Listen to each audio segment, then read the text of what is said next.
Nishant? Okay.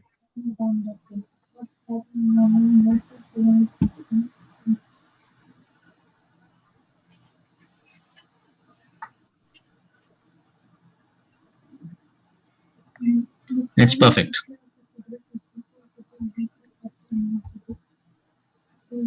So, Darshan sir had called to send it to the TDU ID. I have sent it to him. Okay, good. Meanwhile, the YouTube link you can send, no, Nishant?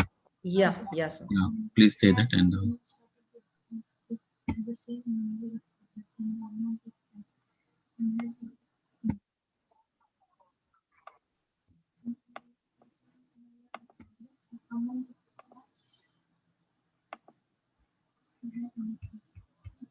I have sent it to him. okay, good.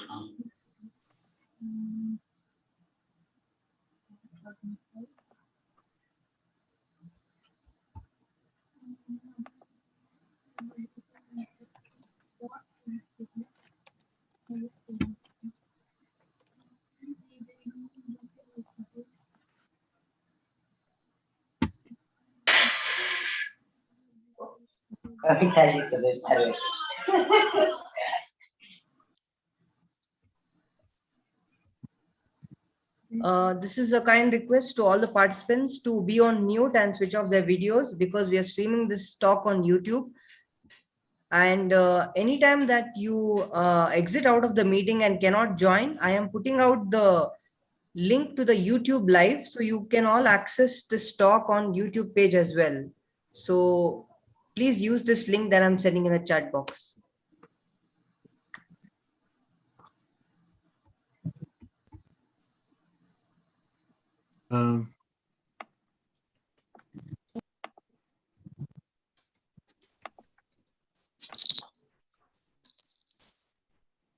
Yeah, so you can, if you're done, you can stop sharing.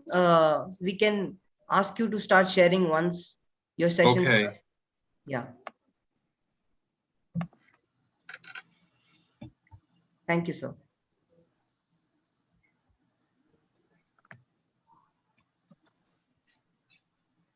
Nishant, sir, Days has joined?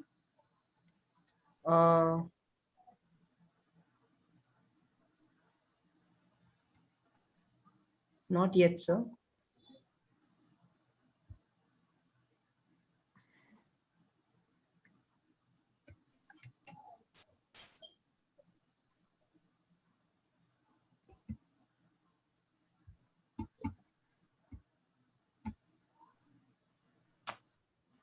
Hello. Yeah. Hello.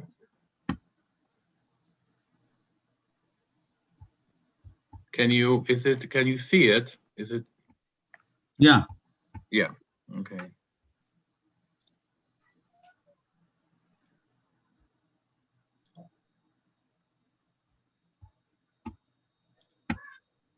Yeah. So you can stop sharing.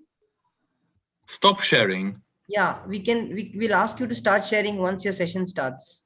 Okay. Okay. I will. Now I stop sharing. Yes. Yeah. Thank you. Yeah, Thank you. Okay.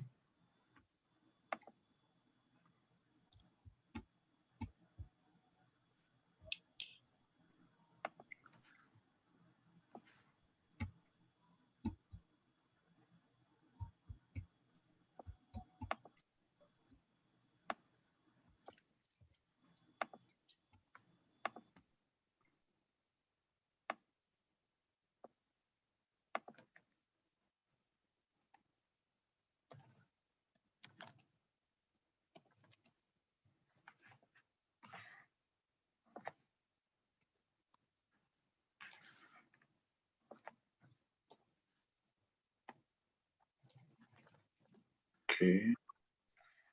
Yeah, okay, fine. That's fine. Are you coming? You're coming? I think I've come. Hello. Yeah, Nishant, you can start. Yeah. Yeah. Can we start, sir? Yeah, sure. Yeah. Okay.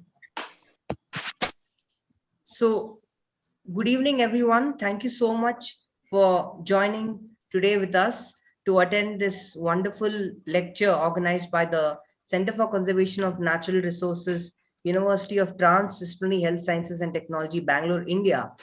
This lecture is a part of the Global Ethnobotany Research Webinar Series, and today's guest lecture is on wild edible plants from historical sources to market surveys and foraging workshop from Europe's and I can say world's most leading researchers in this field, Dr.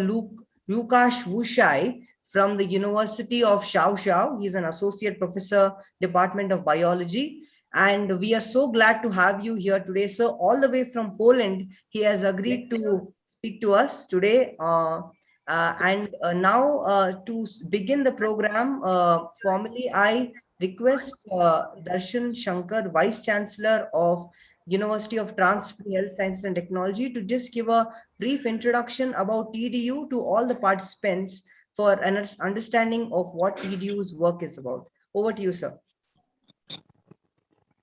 Thank you, Nishant. And it's a privilege to say a few words on this occasion. I am delighted by the acceptance and the invitation of Professor Lucas to be the guest speaker at this webinar. I think this is a very important subject, wild edible food plants. This is an area that has hardly been explored properly. In India, for example, there are several thousands of species that are foraged and consumed by communities all over the country. But in the official documentation of the food resources in academic institutions, the number of food resources that are actually documented is really a fraction of the resources that are in use, a very small fraction.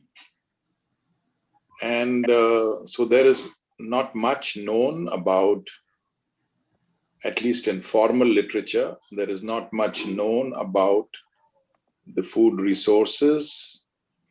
And naturally, there's not enough known about their properties, their nutritive properties.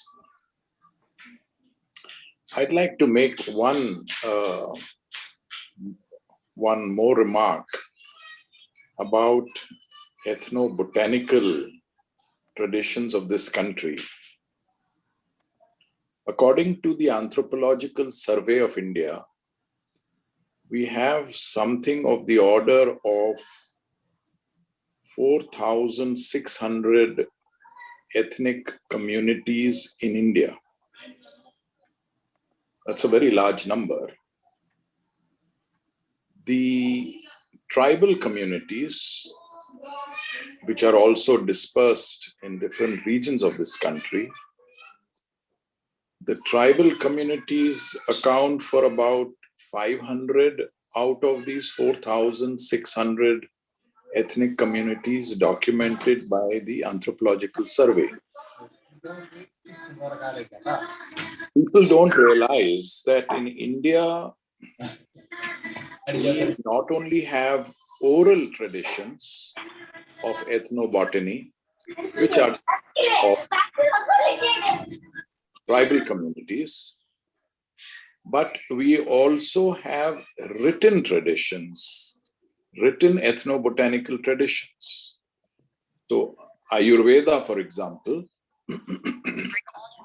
is a documented ethnobotanical tradition. I mean, in the language of, or in the framework of ethnobotany, it is certainly an ethnobotanical tradition, but it is a completely codified written tradition, and the codification started as early as 3000 BC. So, I mean, it's just an observation that I'm making that ethnobotanical traditions in this country are not only oral traditions, which of course are very important and rich, but also written traditions which are codified and codified for, over 3 millennia. Food resources are, of course, used both in the oral traditions and in the classical written ethnobotanical traditions. And my earlier remark that in academic institutions, when, institutions of food, institutions of nutrition, when one is looking at databases on the food resources of India, we have a very, very small fraction of the food resources actually known to ethnic communities, both the ethnic communities who have no written tradition, as well as even those communities whose written tradition is available in traditions like Ayurveda. There are over 1,000 food ingredients and over 4,000 recipes made from these food ingredients that are documented in, for example, Ayurvedic literature. I can only make a guesstimate of the number of species that may be foraged and used by local communities. And I think that might, cross 3,000 species. So this is a very important day today for us to hear from another part of the world about, food traditions.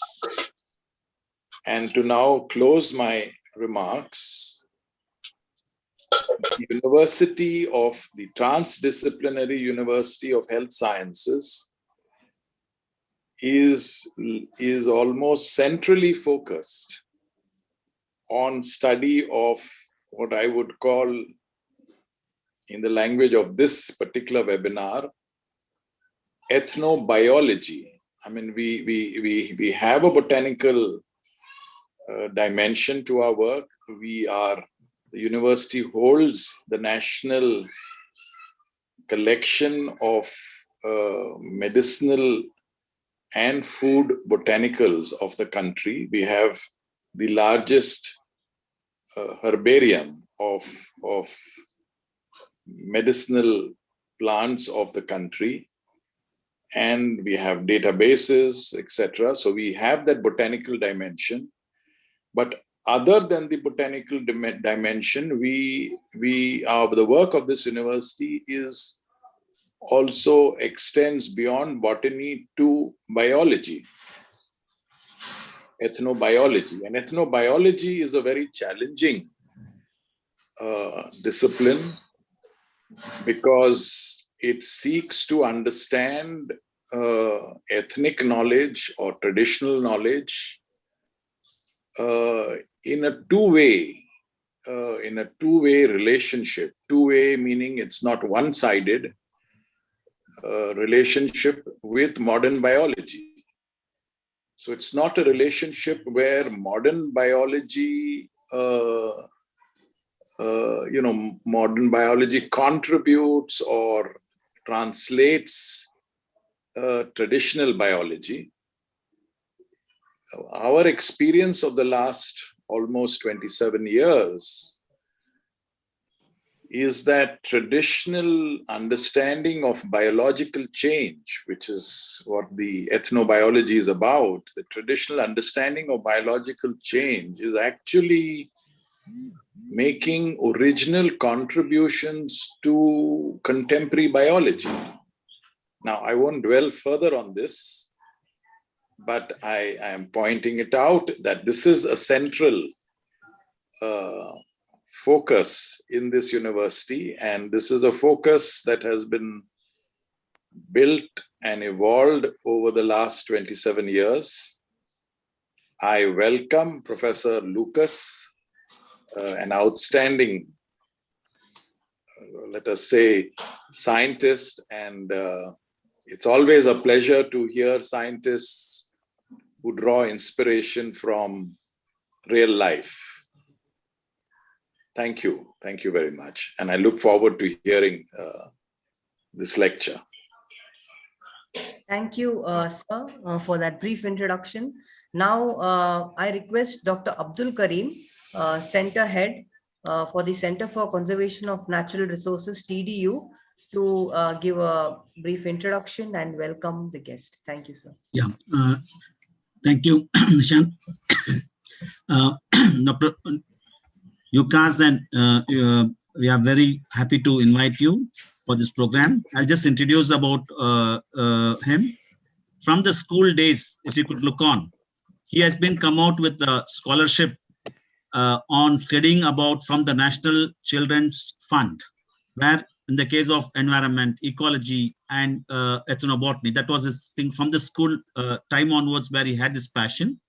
And he did his graduate in the environmental biology from the University of Warsaw. And then he did his doctorate on vegetation structure and shared effects in the coastal zone of the forest and the meadow. Then he also worked in the botanical gardens of Warsaw. He also published the monograph of the wild growing edible plants used in Poland from the 15th century till date. And he works now as a head of the Department of Biology from the University of Zwiazów. And if you see his research interest, where he has a wide interest on plant ecology, ethnobotany is his interest, and at the same time folk taxonomy, which is the science which we need to explore on, and that also is more interest. And he's a member of a lot of editorial, members of editorial groups on many journals on ethnobotany, ethnopharmacology, and many other aspects. And same time, he has also got a Best Scientist Award, which the Stanford University has conducted the leading scientist. So he has got one of the leading scientist award. And if you see his publications, he has his own page on the Wikipedia, and his research, you're going to see now his research part. And we are really privileged to have him today evening to give his lecture and his perspective on the entire topic that he has suggested to our scientists here in our country. Thank you, Doctor. Hello, everyone. Can I speak now? Yeah. Yes. Yes, sir. Yes. Hello, everyone. Thank you for inviting me. I understand I can share my presentation now. Yes, please, sir. Yes. Okay.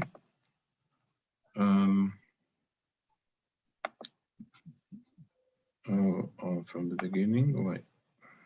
Yeah, we can see your screen, sir. Yes, can you see it? Yes. So I'm really honored that I was invited by your university, and I wanted to share my experiences. I recently listened to a superb talk by Professor Andrea Pieroni, who also talked about wild foods, and I think it was in this series of presentations. And in a way, my talk will be very complementary to it. Yes, wild food is something that intrigued me from my early childhood, and then when I started my career, in a way, at some point I had to do it and had to finish being a wild food scientist. So I work at university, but I also run an educational center, and I run workshops devoted to foraging, which are a separate thing from the actual university. I don't know how to move the next screen.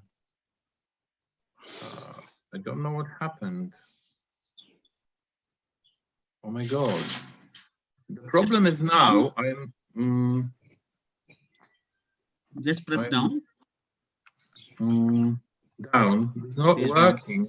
So try clicking on the screen. Might change. Not working. Oh yes, it's working now. Okay. Yeah. So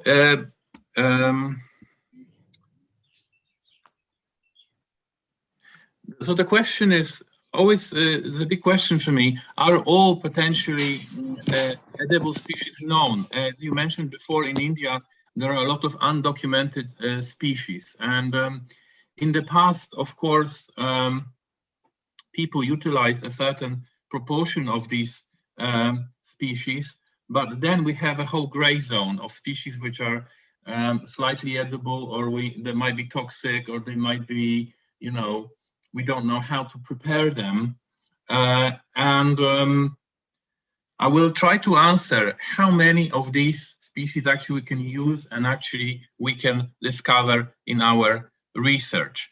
And I will use mainly example of Europe and Poland. And in the beginning, I wanted to tell you a story how my research on wild edible plants developed. This is a funny photo. From the times I was a PhD student, I was a PhD student in plant ecology, and I was interested in biodiversity and biodiversity of forests and meadows in my home area. But at some point, I decided to quit my PhD. During my fieldwork, I got very attached just to the landscape, to local people, and I realized that my scientific work is very artificial. So it's funny, I started my PhD when I was 19, and around the age of, I was 24, when I was finishing my PhD, I decided I should quit it because it's not really giving anything to people, because it was like numbers and statistics. Then I decided to live in the countryside. And it's really funny because it started from a dream. I was at my parents' house, and one day I dreamt of that I was digging in the ground above my parents' garden in a hill, and I found a golden chalice full of golden money in the ground. And at that point, I was actually going to do for a scholarship in America, and I decided to stay in Poland and do my research in Poland. And on the same day, I got some special award which allowed me buying land. So because of this dream, I decided to stop my PhD and buy land. And I finished the PhD a bit later, 1 or 2 years later, but I didn't go back to university. And for many years, I was just living in the countryside with my then wife and 2 children, and tried to live like rural people live, actually cutting trees, growing plants, harvesting plants, foraging. And that's how my ethnobotanical interest started. So I always emphasize it to students that you cannot be only people studying databases. You really have to do participant observation, even if you are still PhD students, if you are still scientists. You really have to work like the people you study. You cannot study fishermen without actually catching fish. You cannot study foraging without actually getting the food yourself. Yeah. So this, I'll go back to this picture. I also tried to live like a hunter-gatherer. I was building various kinds of shelters, trying to survive in winter, getting my food and small animals, and plants and small animals from the surrounding forests. And without actually expecting to write it down, I really just wanted to see if it's possible in a bit empty space in Europe to actually get the food from nature. And later on, I moved to a small country house. We built this house with local craftsmen, and this is where my educational activity is. It's the garden which I bought, where I have there like a permaculture garden with a lot of species of native plants, but also some cultivated food plants. I also started running workshops about making wild food and collecting wild food. And also I teach this at university. So the photo from the right is actually my students making food during their dietetics courses. And on the left are the workshops from my village. This is actually also a very important part of wild food research, trying to test various recipes and trying to manipulate them, trying to make new recipes and seeing how the plants work. Now we believe a lot in laboratory studies. We have publications, meta-analysis about various toxicological studies, but actually the best test if a plant is edible is actually the use of a plant from generation to generation. If we imagine then that if one person eats a plant 100 times in their life, and the whole community is composed of 1,000 people or 100,000 people, this is a big scientific experiment. So if I see that some plant is traditionally eaten in some area, I always think there's a very big chance it's actually healthy. Not always, but actually, usually it is quite safe to eat this plant. And we have various percentages of local flora being used in different countries. This is just a few examples from literature, but if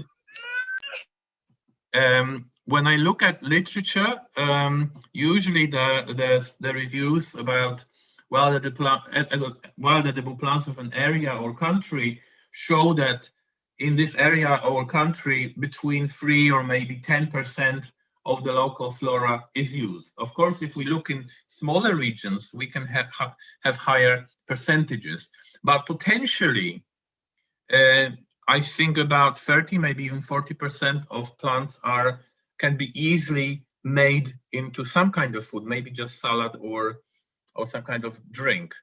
So there is a large scope in each country to introduce more foods. Of course, some of them are rare or maybe difficult to find, difficult to distinguish or protected, so we cannot use all of the foods.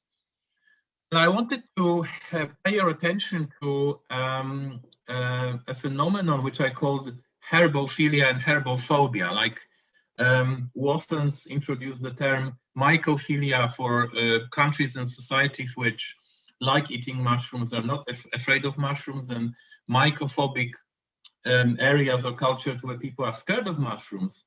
In the same way, I noticed that there are countries or cultures or communities where people are scared of edible leaves, and a lot of areas in the world where people are really happy to collect soft leaves, soft shoots of plants, and they supplement their nutrition.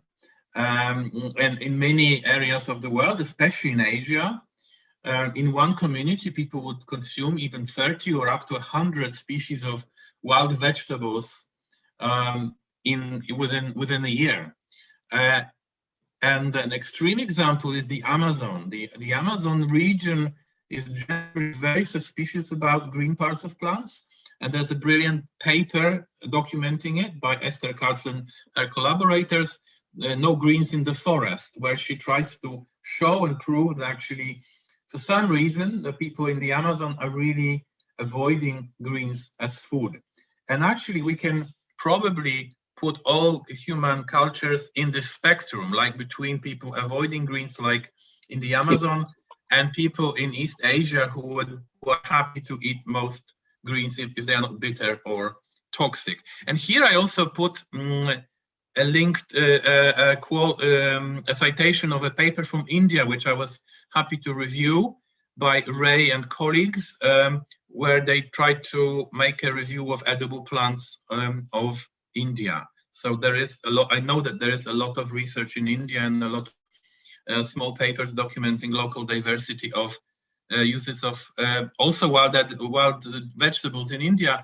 But these wild vegetables are especially consumed in like China, Korea, Thailand, Laos, also in the Caucasus area, in the Mediterranean, around the Mediterranean Sea, and also in Turkey and many parts of the Middle East.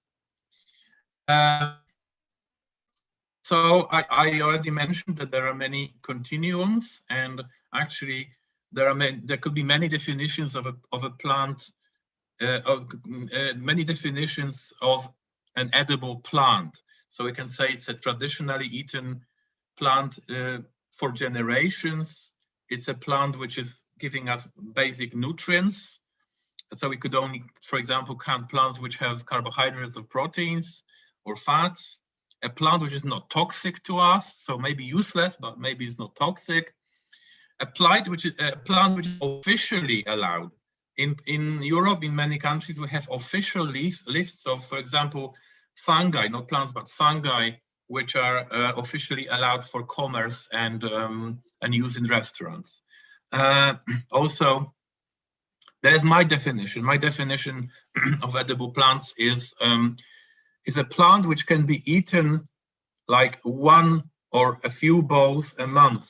We make a food, a salad, a soup, and we can eat it maybe like once a week or maybe 2 times a month. And this is not toxic to us, it's not dangerous to us, and we like it, we enjoy it. And also the question, which parts are edible and how we prepare them, because some plants can be toxic raw and actually they are edible after cooking.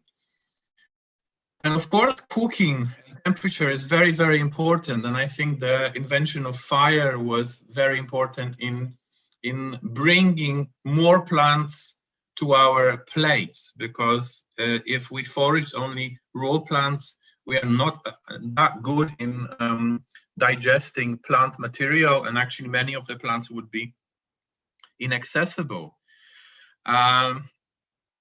Another interesting issue is that in hunter-gatherer communities around the world, there is not so much focus on plant foods, and actually people are mainly concerned with getting game or seafood, and plants are more like supplementary, unless they are like calorie-rich fruits or nuts or rhizomes.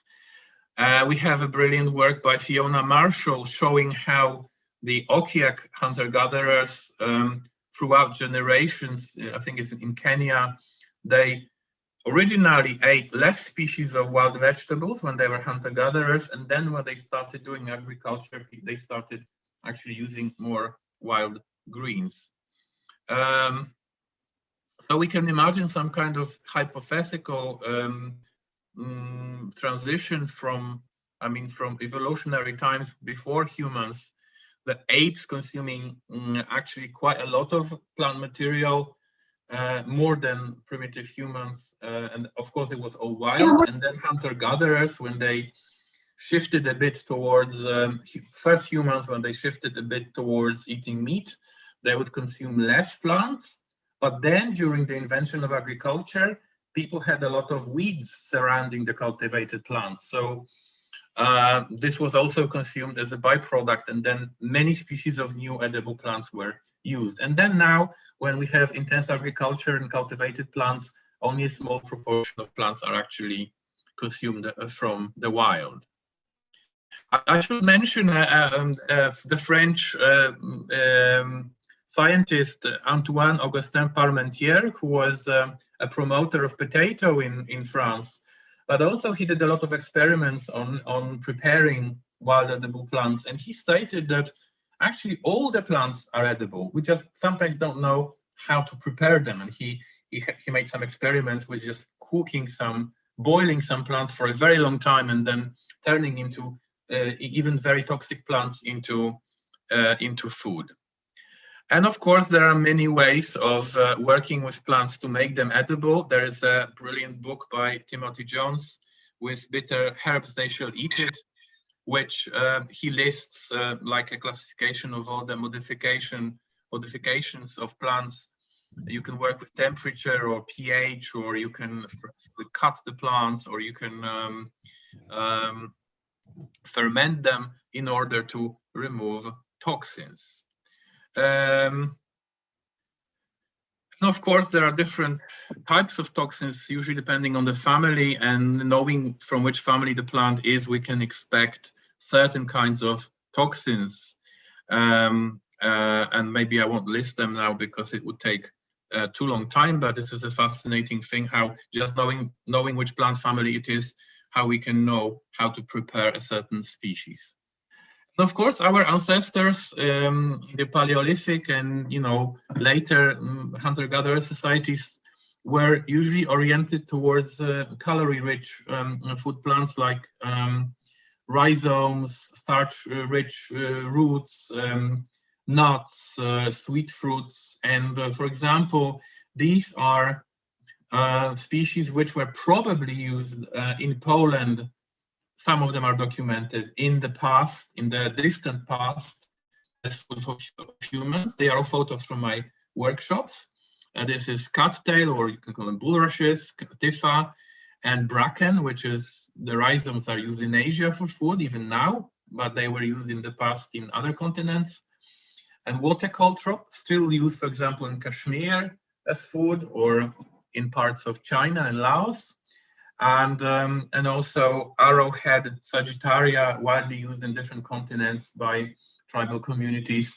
as food. But these are local Polish foods because I wanted to show you the example of Poland, how different the understanding of edible plants can be. So this could be probably like 4 plants I would look for if I wanted to just get calories for winter. Poland is a small country and we only have about 3,000 species of plants. And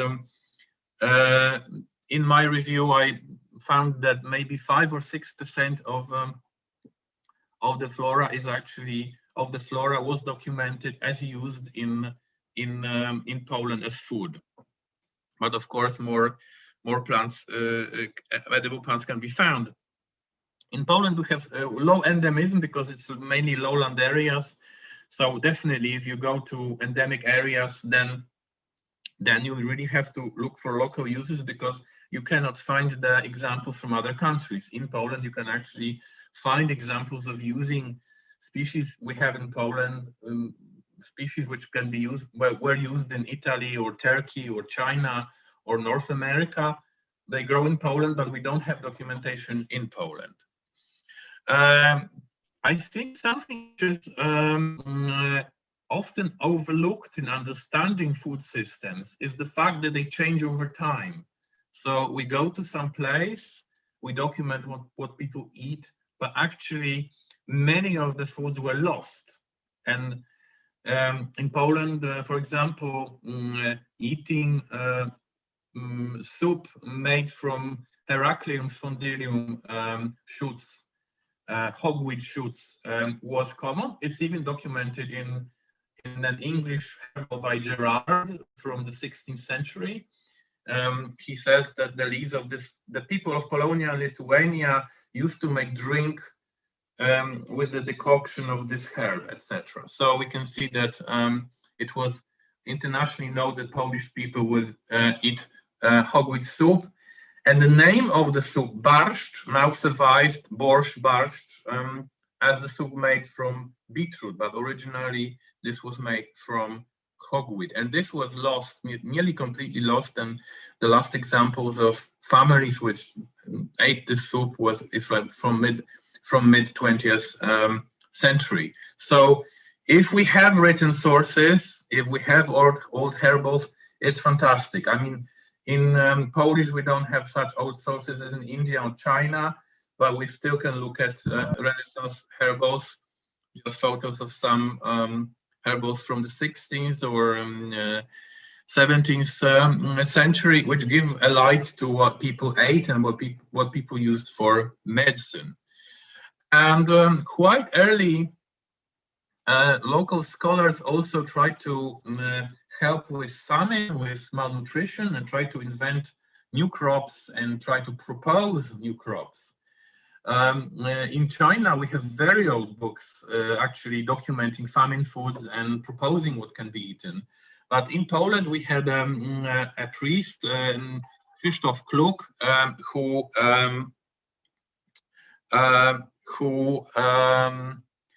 tried to propose new foods to Polish people in the 18th century and wrote a few guides to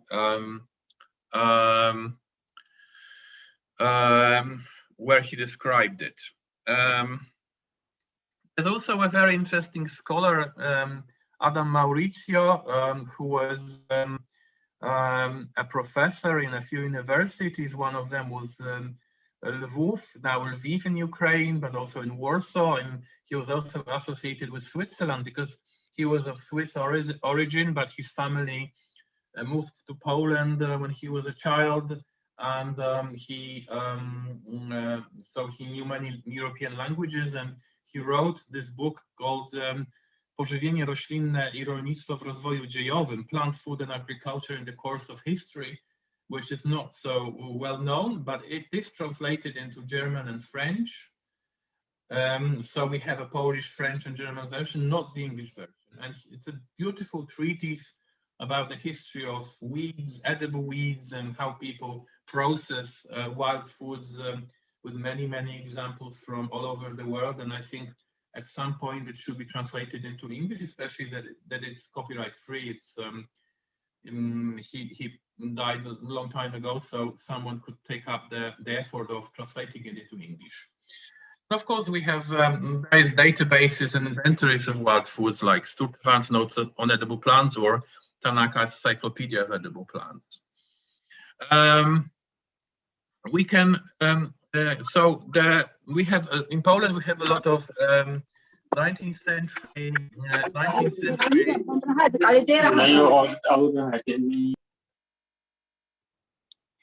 In the 19th century, we have a lot of ethnographic sources documenting famine plants.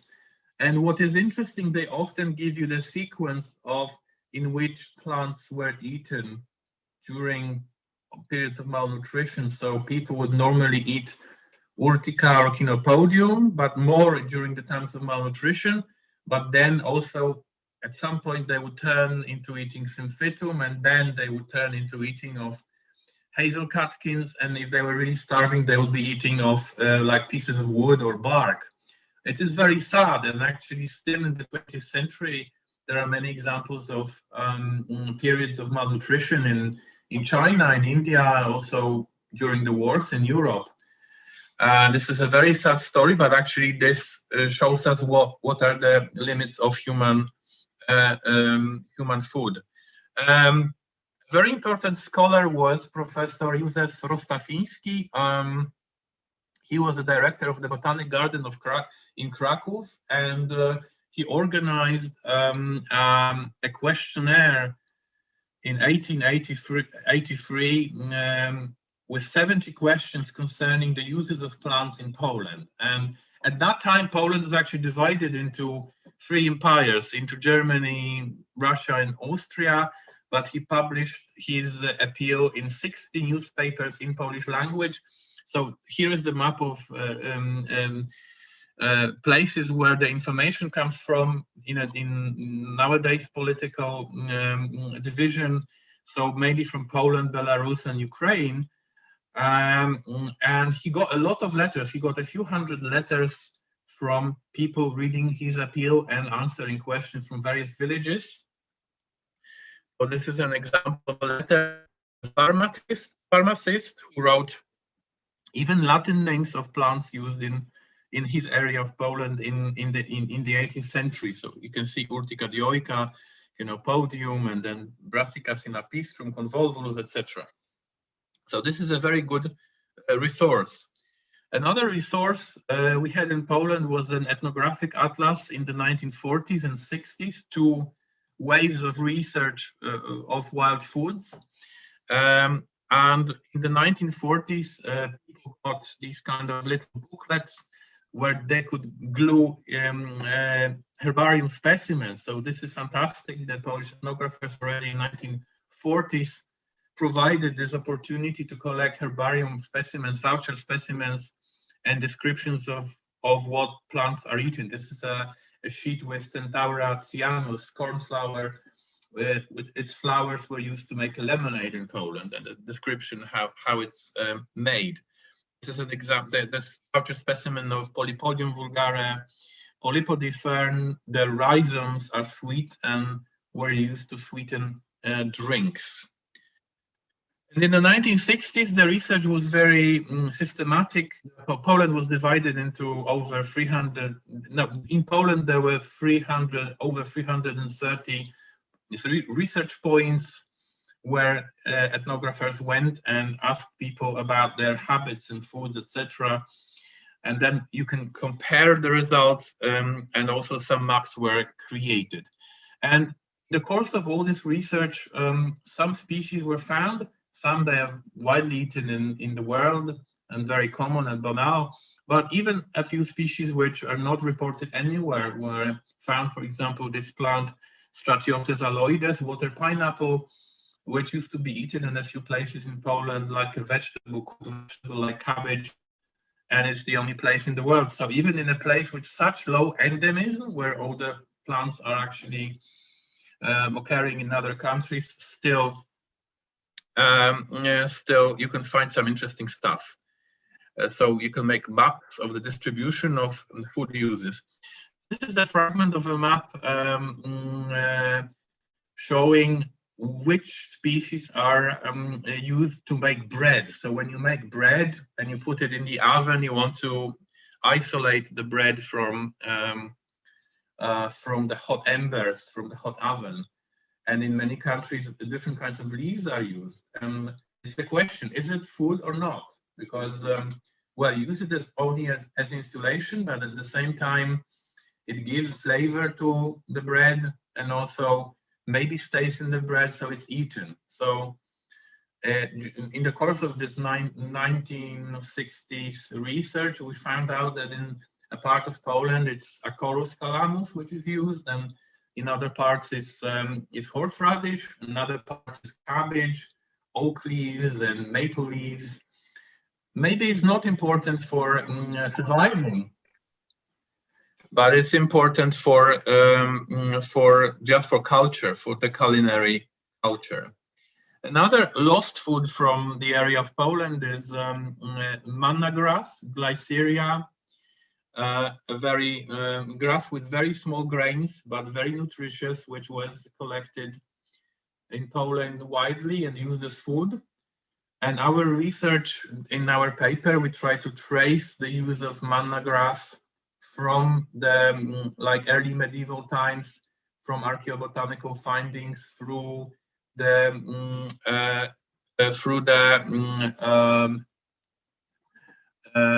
records of the king's court in the 15th century, and then the prices of this grain in different periods. And this plant is not used now in Poland. So I always emphasize that actually, if you go into history, you find a lot of plants which were used and its use can be recreated and maybe reintroduced, because for some reason people stopped using it. And we, even in Poland, we have a few species of cereals which used to be cultivated and now they are not. So in Poland there was a terrible decline of the number of species of wild vegetables used in from when you compare different studies, with now people not using anything, people only collecting maybe sorrel, rumex, or urtica, and not completely ignoring anything else. Until about 2000, because in the last few years we have a complete revival of the interest in wild foods, and people are very curious, people want to learn it. There are many handbooks devoted to it, and it's everywhere in the world, everywhere, not only in Poland, but also in other countries. People are interested in minor crops. Some of it is just a snobbish interest, it's a vogue, it's fashion. Sometimes it's just wanting people being romantic and wanting to go back to nature, and some of it is just trying to experiment with new crops to create more security if the main crops fail. Another example of a plant which was used in Poland, Cirsium rivulare, as food, and now is no one uses it. It's completely forgotten. But for example, this plant, Homa hederacea, it's ground ivy. It's also medicine, but also used as spice for soups. And its use survived only in one area, south of Krakow, in one region. But now it's become popular, and more restaurants are using it, and more people use this plant. So we have a revival of the use of this plant. We also have a revival of making juniper beer, which was also a completely forgotten drink.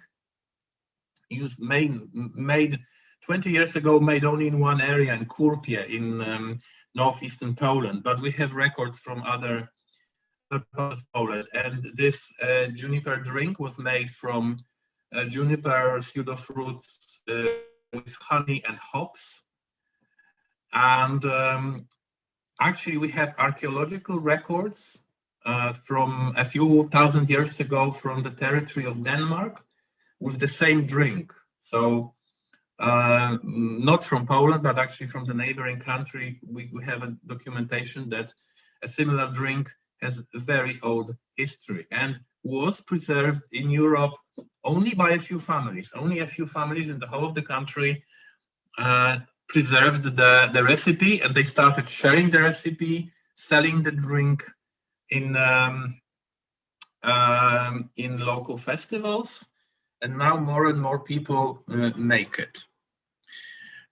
Some plants were never very popular, although they are common in Poland. This is, for example, Ficaria verna, lesser celandine, which is quite commonly eaten in Romania and parts of Ukraine and in Georgia, but in Poland people were not.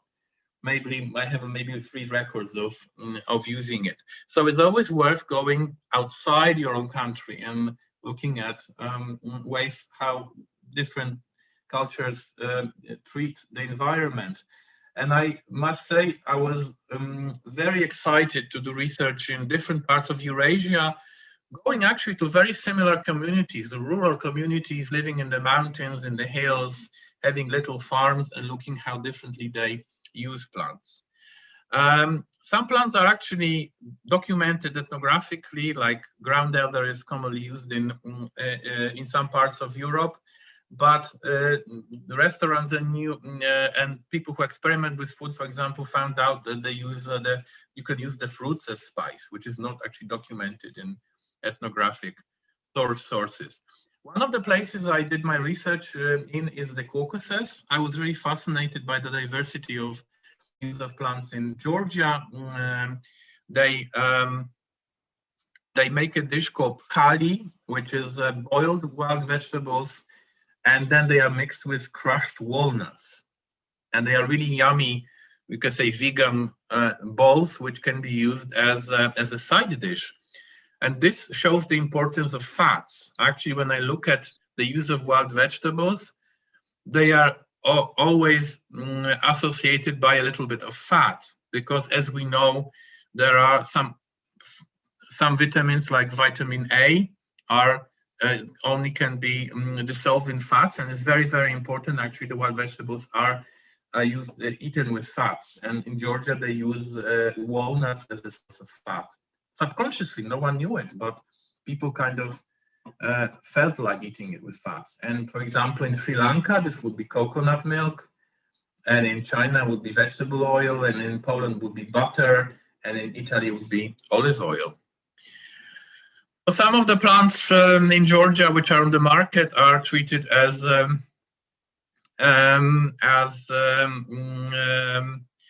edible, but actually they can be toxic. So they boil them for a very long time, maybe half an hour, like ranunculus, because when you eat them raw, they are toxic.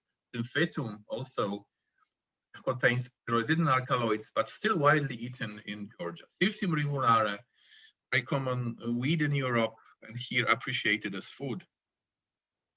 So going to Georgia gave me an idea of doing market research in different countries, and I had a PhD student who documented wild foods and all the plants sold in the markets of my area around Rzeszów, and she found some interesting uses. People were selling, for example, green cones and making dishes with them, and a lot of species of mushrooms.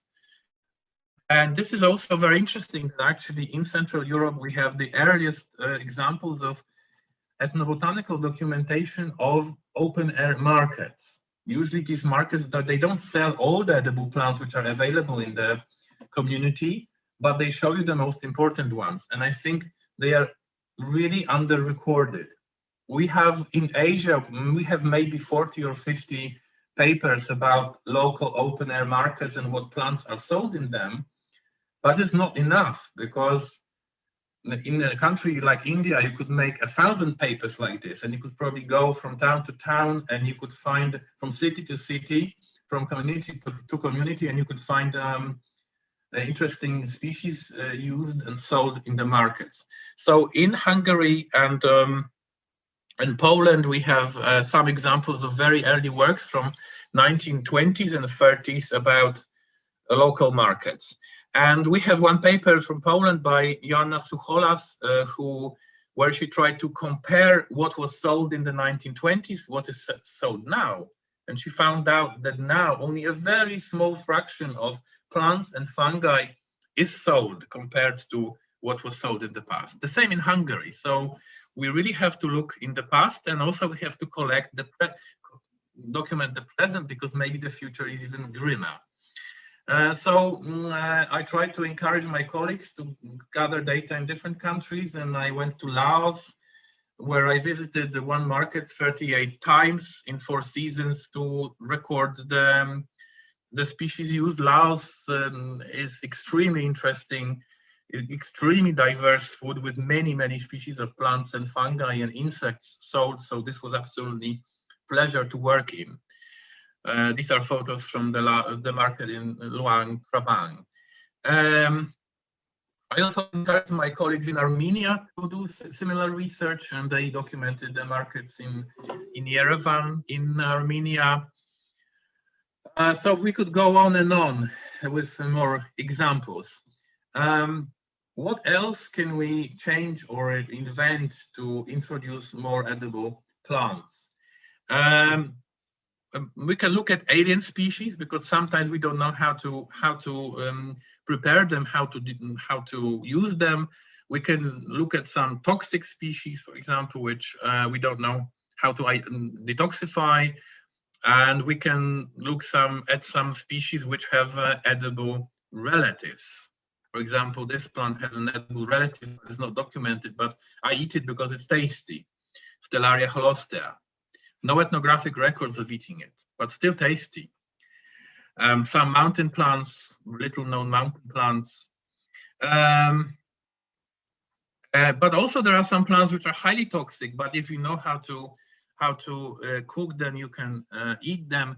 This is Aconitum carmichaeli, monk's hood, which needs 9 hours of cooking. Without it, it's deadly poisonous. You die in 40 minutes. If you eat one bulb raw, you die in 40 minutes. And people use it as staple food, which contains a lot of carbohydrates, so they can use it as source of calories in some villages in China, but also as medicine. With some species, we still don't know. For example, hemlock, Conium maculatum, deadly poisonous, but there are some records from the Caucasus people eat it, but it's so deadly poisonous, I'm scared myself. I wouldn't do it without local people actually showing me how to prepare it. Marsh marigold, eaten in Tibet, I've always thought it's very bitter and unpleasant, but then I saw people actually preparing it in a special way in the province of Gansu by Tibetan people. It was really, really exciting.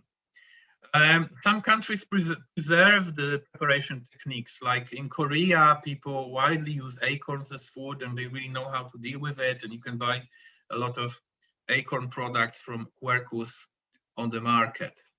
This is an example of an alien plant which is very common in Poland, and I introduced the fashion of eating it in Poland because of a publication from India, because I found a record from Kashmir that it's eaten in there as food, and I started eating it. It's very delicious, the seeds, and then many people in Poland now eat it, although it was unknown as food before. I even make things with it. Also, Galinsoga is a plant which is alien in Europe, but is eaten in South America, where it comes from. There are some families which are understudied. For example, Caricaceae, the genus Carex, I think is highly understudied in terms of potential nutrition for humans.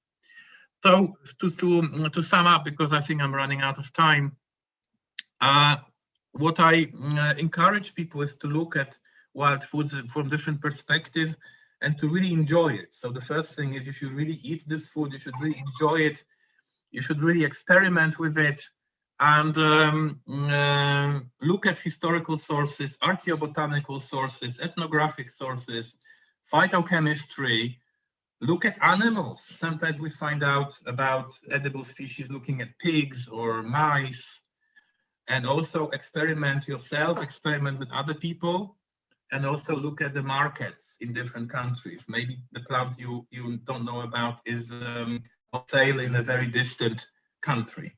And of course, don't ignore toxicology, because there are examples of plants which are eaten widely, but they can have harmful effects.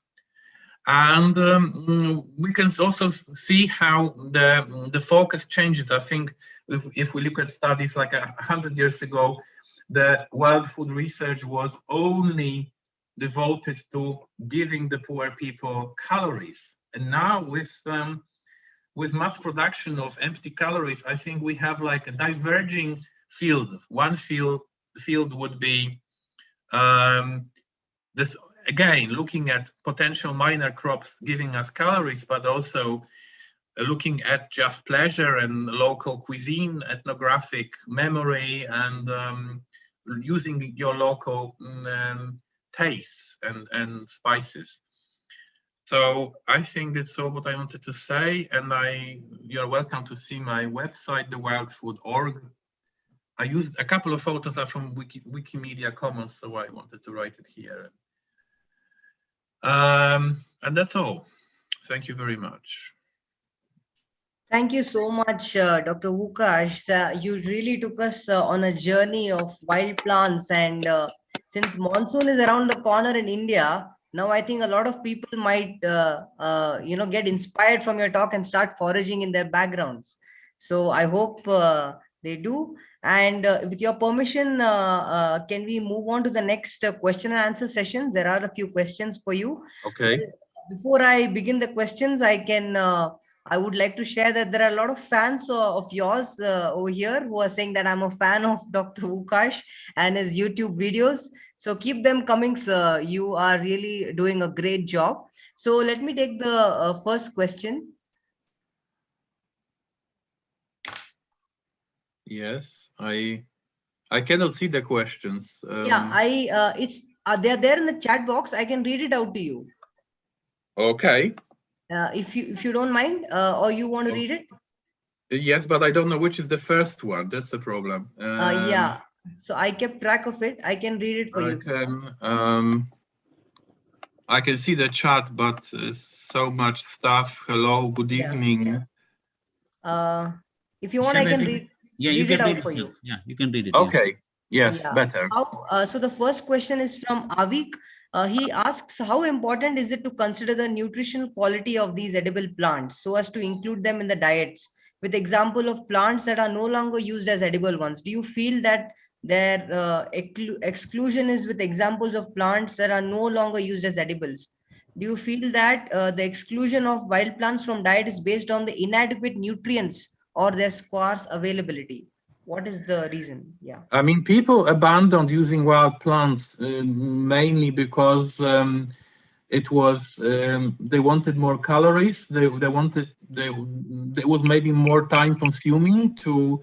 If you have wild fruits, they can be smaller. So one thing is the efficiency, because if your fruit is half of the height of another, the cultivated fruit, you just 2 times 2 times 2. So you end up with something which is 8 times smaller. So you have this effect that actually if you cultivate something, it's more efficient to gather it.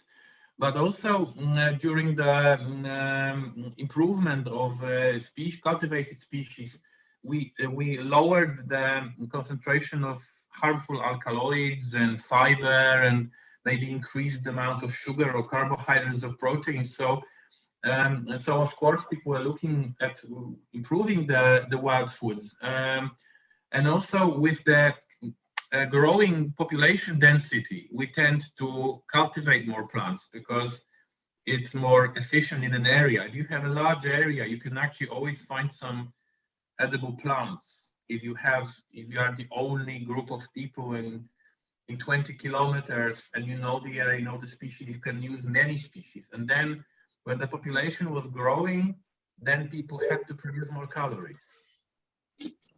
Thank you. I hope that answered the question. The next question is from Dr. K. Radhakrishnan. He asks about any action-oriented programs from your end to propagate the use of wild edible plants to the society. And if you have done so, what is the success rate? I mean, I do a lot of I don't have like a regular program, but I wrote a few books in Polish, and I started writing books in English.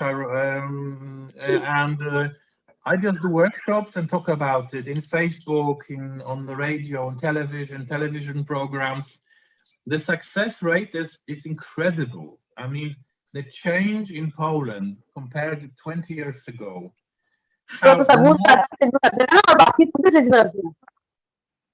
Hello? I cannot hear. Yeah, I think the requesting the participants to kindly be on mute. Yeah, please continue, sir. People are really interested, and I have no time to share my knowledge with everyone. And there are many more people doing these courses, and my students are, teaching. And of course, we shouldn't delude ourselves. Wild food at the moment cannot give us more than 10% more of the nutrition than we can get from cultivated foods, because they are calorie low plants. But it really creates connection of people and land, and people who are connected to the land, they will be against using pesticides, against destroying urban meadows, if they know you can find food in it. So I think it's really important to bring people to nature. There was a discussion a few years ago in English press between a leading British forager, Miles Irving, who is very enthusiastic about feeding people with wild food. Yes, in England we should just gather a lot of food, and we can actually fulfill our nutrition with it. But there was Richard Mabey, an author of a famous book, Food for Free, answered to him saying that he's pessimistic about it. That, or maybe it was the other way around. Maybe wrote first, but there was some kind of discussion, because Richard Mabey, who wrote this book about wild edible plants of Britain, he was very pessimistic, saying that it's only like maybe for some people, it's maybe for entertainment, but you cannot really feed well people with such population density when you have a lot of people per square kilometer. Thank you, sir. We have the next question from a renowned person in this field from India, Nina Sen Gupta. She's asking that foraging is getting fashionable. What is your thoughts on harvesting edible wild plants for tourists, neo-foragers, especially restaurants in the urban areas near or far from the area of harvest? It really depends on the local situation, because I'm enthusiastic about harvesting wild foods, but it really depends, because sometimes there can be cases that some protected plants or rare plants are harvested. The problem is, for example, orchids. In Turkey, for example, there is a big tradition of drinking salep, which is a drink made from the starch of orchid tubers. And also there are foods made from orchids in Africa, in East Africa.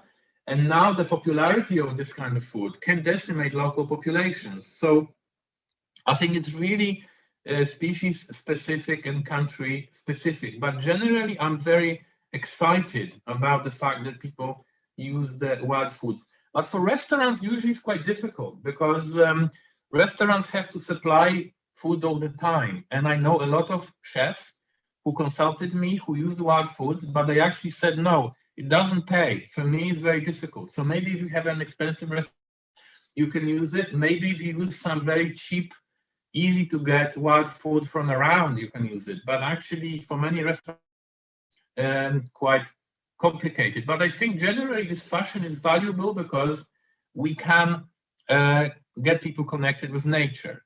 In contrast to it, we have a big problem with harvesting animals, because many extremely rare animals are hunted. We can see it in Laos or in China, where they are hunted mainly for the Chinese restaurants and for rich people who want to use them as food. So it's a very sensitive issue. Thank you, sir.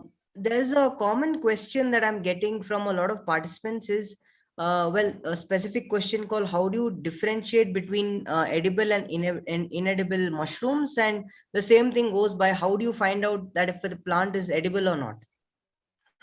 I mentioned it during my talk. Maybe you missed the slide. There is no one definition.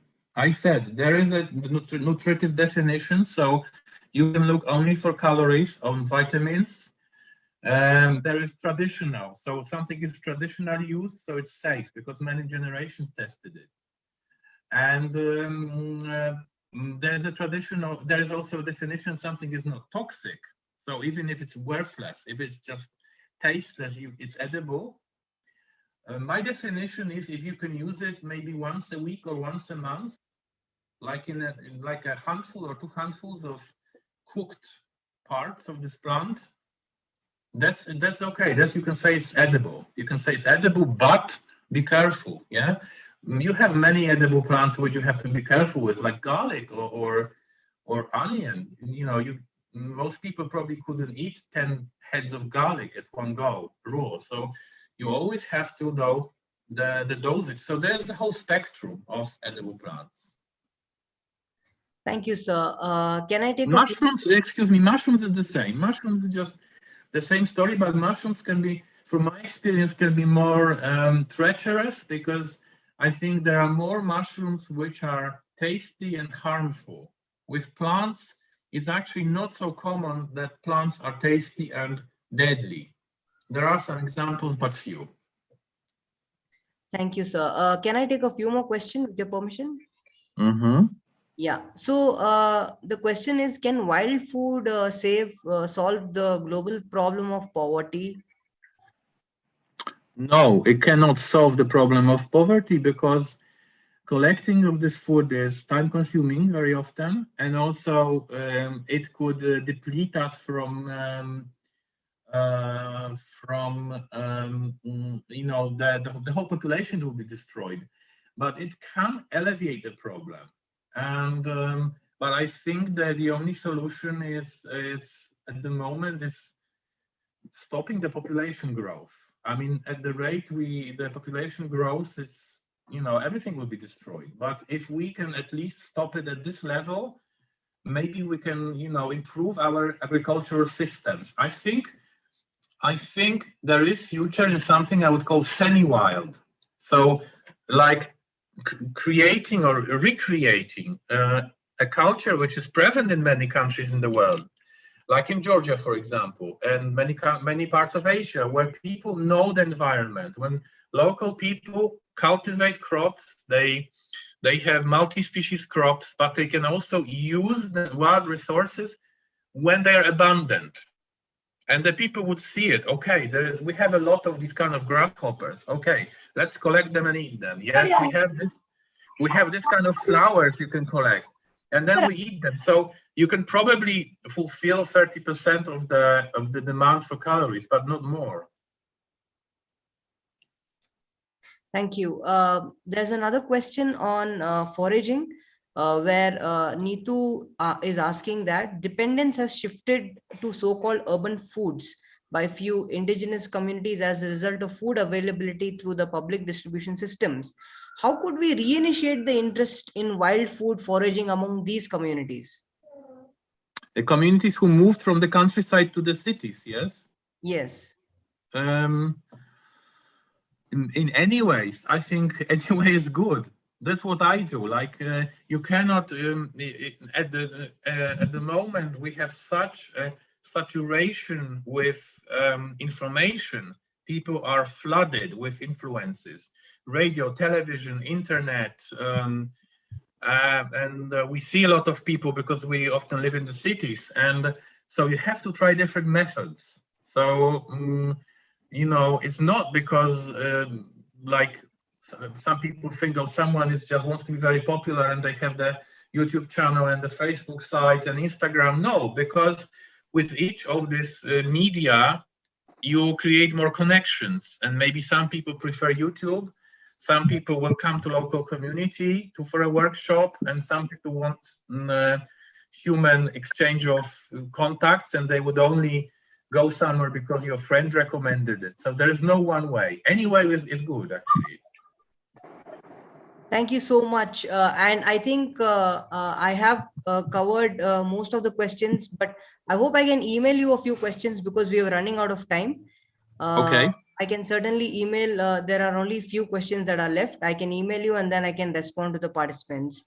And from my side, I have just one thing to ask you. You have around 45,000 subscribers on YouTube, and you have so many, like I said, there are so many fans of yours. And for a person, for a youngster like me who's interested in ethnobotany, it's nice to see that people are interested when there are certain technologies used, and when there's someone who can explain. So how is your experience of this entire YouTube channel and your website? How are you able to use technology to take this knowledge forward?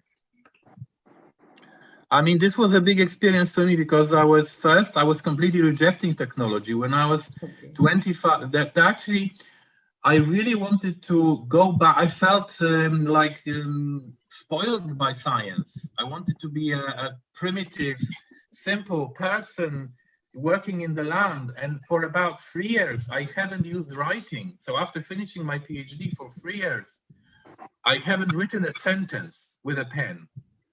And then suddenly, I became an ethnobotanist, like a sort of scientist. But they didn't have all these media. And then slowly I started building the media, but very slowly because I was so busy that I didn't have time. And I still don't have time for my YouTube channel in English. Actually, I have an English channel, but it's only like a few films because the Polish people are really needing it. And I'm Polish, so it's very easy for me to go out the house, record a 5-minute film in Polish. Whereas in English, I'm a bit shy and I don't have time for it. Okay. Thank you so much again. I think, Dr. Łukasz, it's been a pleasure listening to you. And I'm sure that all the participants have thoroughly enjoyed this session. And thankfully, we have uploaded this on YouTube. So people who would want to go back and watch it and maybe try to understand it in a much better way, they're welcome to do so. And last but not the least, I'd like to thank all the participants for joining and would request everyone to switch on their video so that we can take a quick group picture. This is the least we could do for just having a get-together picture so that it stays in our memories. Dr. Łukasz, you can stop sharing your screen so that... Okay. Yeah.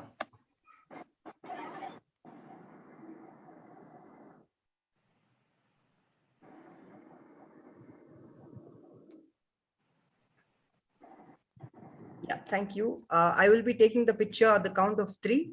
So please keep all your smiles ready. 1, 2, 3.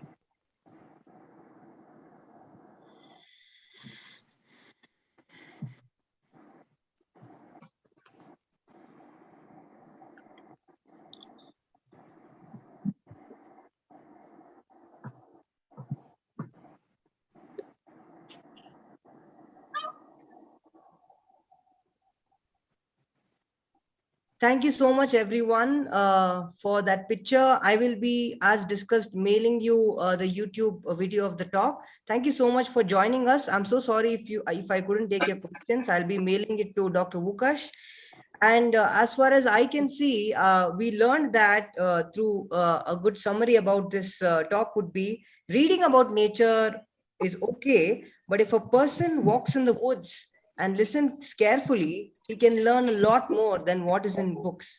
So this is a quote by George Washington Carver that I would want you all to leave with. And I hope that all of you are safe, and I wish good safety and take care of yourselves during this pandemic. Thank you so much for joining. Thank you. Thank you. Thank you. Dr. Thank you for inviting me again. Thank you. Thank you, everyone. Thank you, Łukasz. Bye-bye.